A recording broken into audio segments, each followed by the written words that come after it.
the Roman Empire, if not the best empire. Wait, hold up. Never mind. I'm wrong. The best empire out there is one of the most powerful and creative empires out there.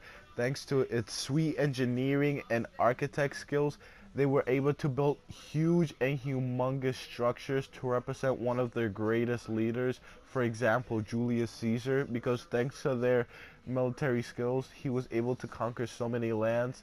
And actually, the Roman Empire got to a point that they were so powerful and strong, they had to split into two because the emperor could not rule over that many land and he was getting kind of stressed out. So he gave some parts over to his kind of like best friend. So like the Roman Empire is one of the best out there. They have the best military strat, in my opinion, and the best um, engineering skills.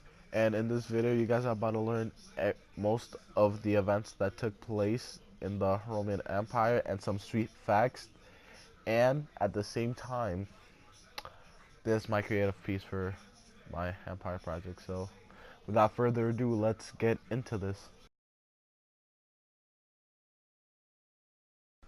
Before the Roman Empire was an actual empire, it was a republic, and republic mostly revolve around government. So, and governments have representatives. So these slideshow represent kind of like representatives of a government and how they represent people and kind of like stand up for the rights and things. So in these slideshows, you mostly see kind of like in-game characters, but in this scenario, they represent mostly as representatives, kind of like of a government, kind of like the um, Roman Republic, if you will. Now, all the battles weren't won. Julius Caesar took some L's and didn't bounce back. But just one day, eventually, thanks to his powerful strategies and his men, he had the power enough to take over and destroy the Republic and once and for all take over as a brand new emperor. And the Roman Empire was born that day.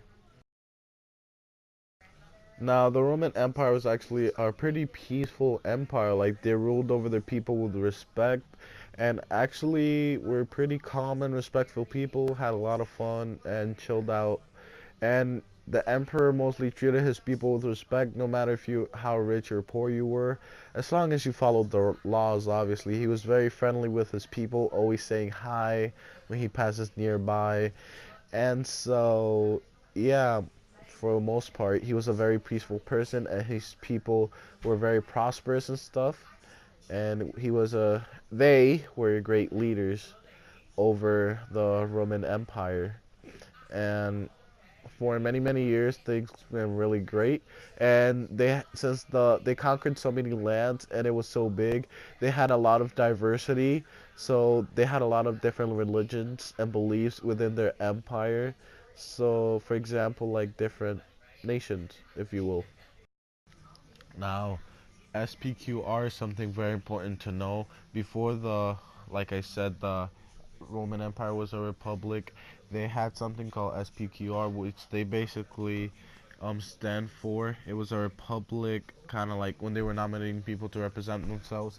It was kind of, they put it on everything they owned or conquered, and when people saw that, they were proud to be a Roman, kind of to represent what they did in the world. And it's still like something that's talked about to this day, obviously. And yeah, the legacy they left behind is pottery, obviously, stuff like that. Like for example, like tunneling, something like plumbing, because they built structures, like canals to dispose of water, and feed or farm their people. And eventually, Julius Caesar died of old age. His legacy got passed down to his nephew and other people, and that's basically a summary of the Roman Empire. And yeah, what do you guys think? 12 out of 10? Yeah.